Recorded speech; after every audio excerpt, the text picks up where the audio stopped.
Hello and welcome to episode number 10 of The Daily Dog. I'm your host, Britton Hess, and I am here with my 3 favorite Underdog fantasy plays of the day. If you're new to Underdog Fantasy, use promo code DailyDog. That's DAILYDOG at UnderdogFantasy.com or on the Underdog Fantasy app. So I want to start out by saying thanks to everybody who's made doing the first 2 weeks of the show so fun. We've gotten way more subscribers, way more listeners, way more viewers than I really would have imagined. I appreciate everybody hopping on and taking this ride with me. I hope that even on days like yesterday and the day before when my slips have not been coming home, I've been giving you information that you can use in your own slips and find different ways to attack the board and make some money from these pick'em sites. Like I said, Underdog is my favorite because it has the deepest menu, but sometimes there's markets offered elsewhere, or if you are a guy coming from one of those other sites, you'll find markets on Underdog that you're not used to. So again, I'm hoping that I'm giving you good information that you can use however you see fit. And also I need to say, hey, Clackamas Dave and Ontarianian, can you guys send me another DM, because I was going to give you guys a little award for being involved in the show so early on last week. Send me a DM on Twitter. DMs are open, and I will take care of that little sweepstake contest type thing that I brought up on a show earlier in the week. Also, shout out to our listener in San Juan, Philippines, who's been listening consistently since the show started. Shout out to the people in Austria and Scotland and London. Let's just get some more subscribers and listeners in South America and Africa and make this thing a global phenomenon. So I just wanted to get that out there. And also, we are going to do another little giveaway. I'll get into this at the end of the show, but it involves a 8-pick slip on Underdog, an 8-pick flex. So it's something unique that Underdog has that other sites don't offer.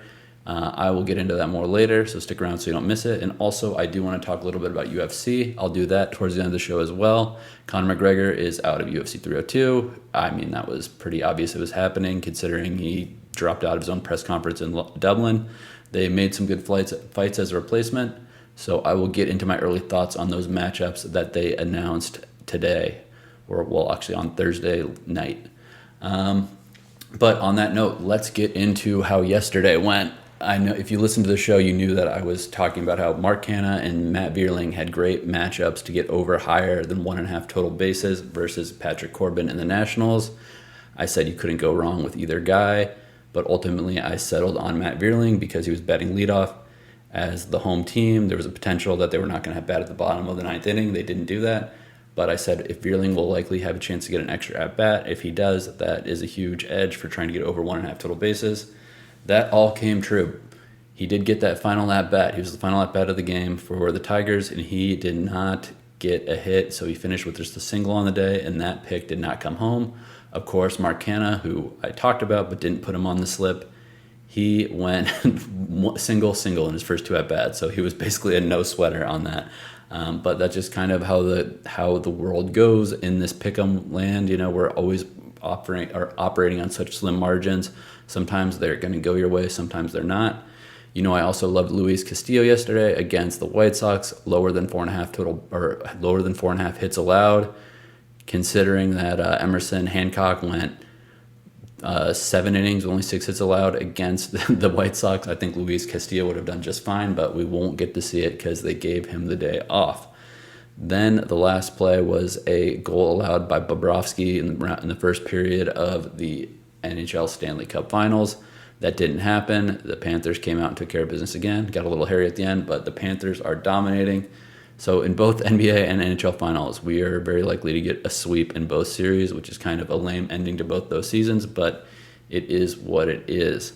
But on that note, let's get into...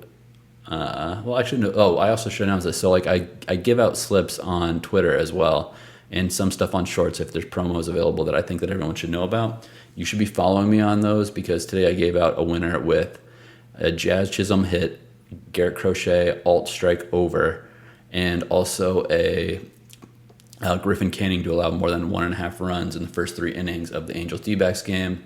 Those were all relatively no sweaters. That was a 2.92x multiplier, so there's a little bankroll builder there. Hopefully you're following me on Twitter so you don't miss out on these plays, and I'd be remiss if I didn't say I also gave out a PFL play that had one of the worst beats I've seen, where a guy was KO'd at the end of the first round but the ref was like, no, I said it's the end of the round, not the end of the fight. Meanwhile, he's trying to argue with the guy who landed the KO, and the guy that got hit is on the ground, doesn't know where he is. And that somehow the fight is allowed to continue because the ref was too worried about getting his will enacted and not really paying attention to the state of the fighters. But it is what it is. Again, all this stuff has so much randomness. And like I said, we gave out a nice, and by we, I mean me. I don't know. I need to stop saying we because it's literally just me. My girlfriend lives here. She doesn't participate in this. The cats are here. They don't participate in this. They just try to jump in front of the camera from time to time. So yeah, I gave out a nice winner there. Make sure you're following me because we've had some really good bankroll builders on Twitter and on YouTube Shorts. So be sure to check those out. Now, sorry, I've wasted so much time talking about stuff that's not picks. Let's get into the picks. And I'll run through these quick today because I don't want this to be another 15, 20-minute episode. We're going with Dansby Swanson, who's probably going to be batting 7, 8 for the Cubs on this day game against the Cardinals on Friday. This game starts at 11:20 a.m. Pacific, 2:20 p.m. Eastern, so don't miss this on your slip. Dansby Swanson, he's had a hit or more in four of his last 5 games and 7 of his last 10. We just need over half a total base, so any type of hit is going to count for us here. He's batting 283 in the last 2 weeks, but on the season he's only batting 222. So obviously things have been looking up for Dansby. He's not the greatest right-on-right hitter, and he is facing Kyle Gibson of the Cardinals. However, these are former division foes when they were in the AL East, and Kyle Gibson has not had good luck with Dansby Swanson. I don't know what it is, but Dansby Swanson has a bead on this guy. 17 plate appearances against Gibson. Swanson's batting .692 with a double and a home run. And he's also been walked 4 times in this matchup. So, I mean, again, it's not a 50 plate appearance sample size, but again, 17 plate appearances, batting nearly 700, and he also has been walked 4 times. I think that if you can get an alternate market with over half a hit run or RBI, that's also a good way to go with Dansby, but that's going to be at a much reduced multiplier.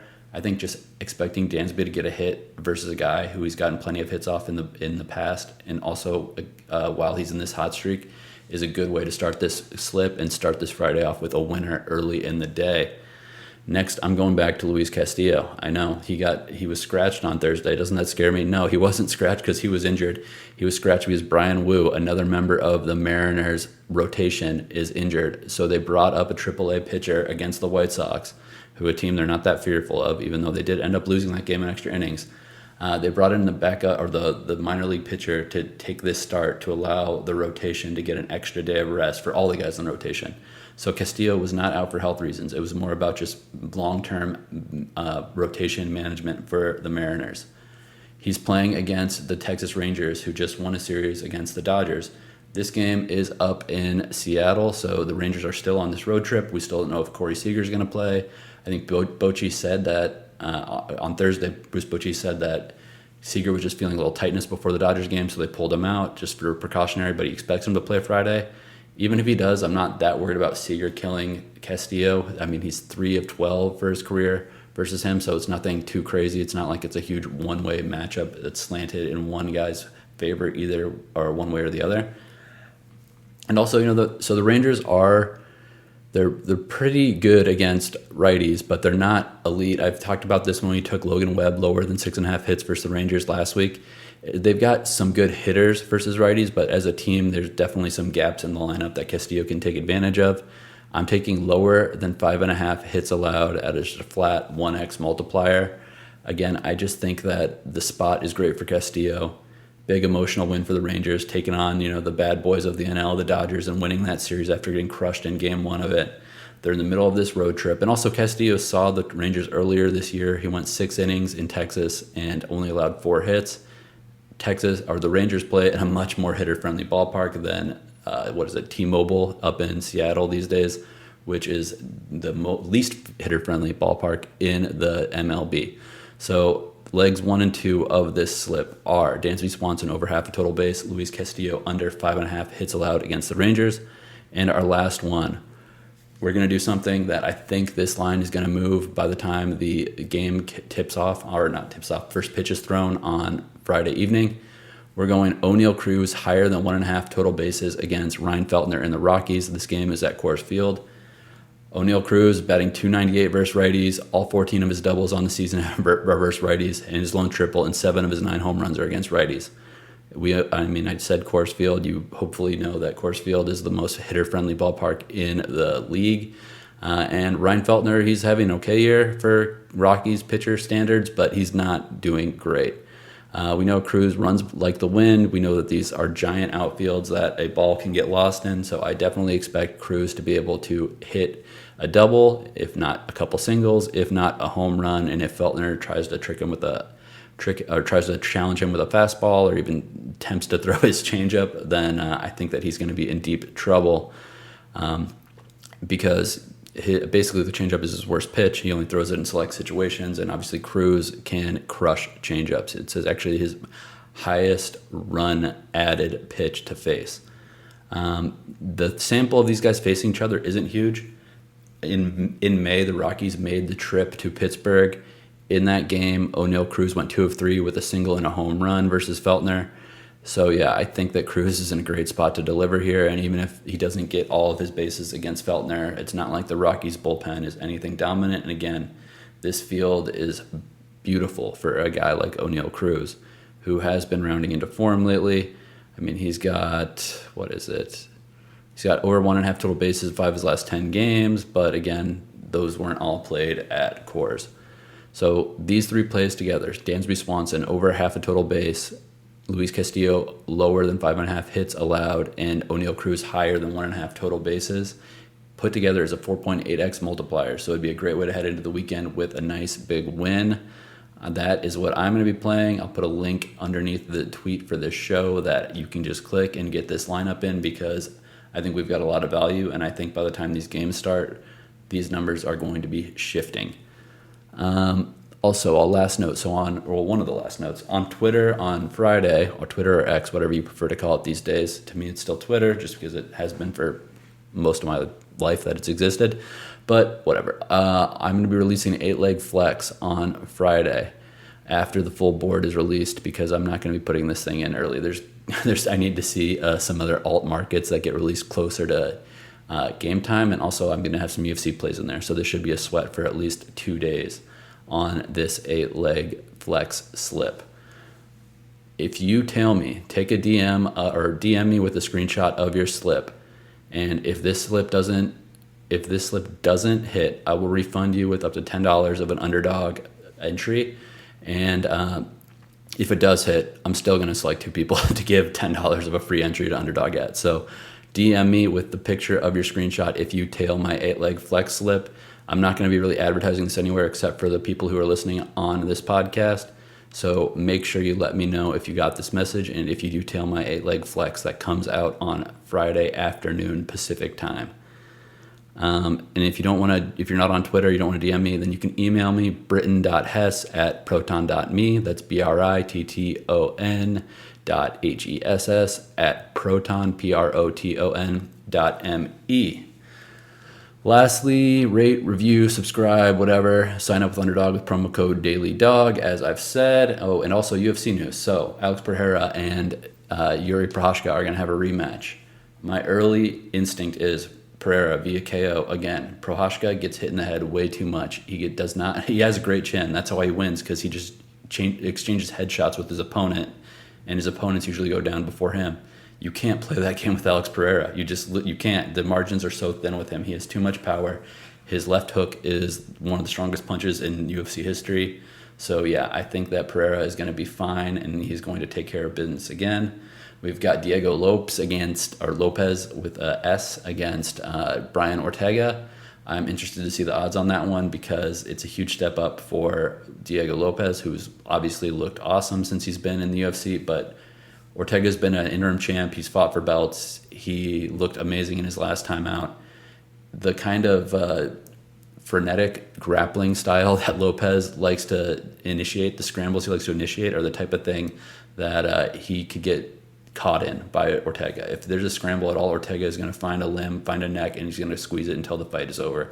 So I definitely lean Ortega early in this one. I'll review some film on that, but that's my early thought on that fight. The last one they announced was Anthony Smith against Carlos Ulberg. I think that Anthony Smith had a great performance as a huge underdog in Brazil, winning via guillotine, but Carlos Olberg isn't shooting double legs on him. He's going to try to kickbox him, which I think he will do fine at. If Olberg can avoid getting clinched against the cage, avoid getting taken down, he's going to pick Smith apart. So he definitely will be a favorite in this fight, and I definitely like his chances. All right, so that we covered a lot today. Yesterday's plays, tomorrow's plays, weekend flex play coming up, and also a quick UFC discussion. If you're new to the show, please like, subscribe, rate, whatever you want to do, however you want to show support. Feel free to do that. Follow me on Twitter at Britton Hess so that you don't miss out on future plays that I release exclusively on there. And also make sure you subscribe to the YouTube channel because I do put out promo plays that take advantage of stuff like Caitlin Clark over half a point. And we have won a lot on those already in the short run of this show. So you don't want to miss out. Make sure you subscribe and follow everywhere. Thank you very much. Have a great weekend, and let's make some money.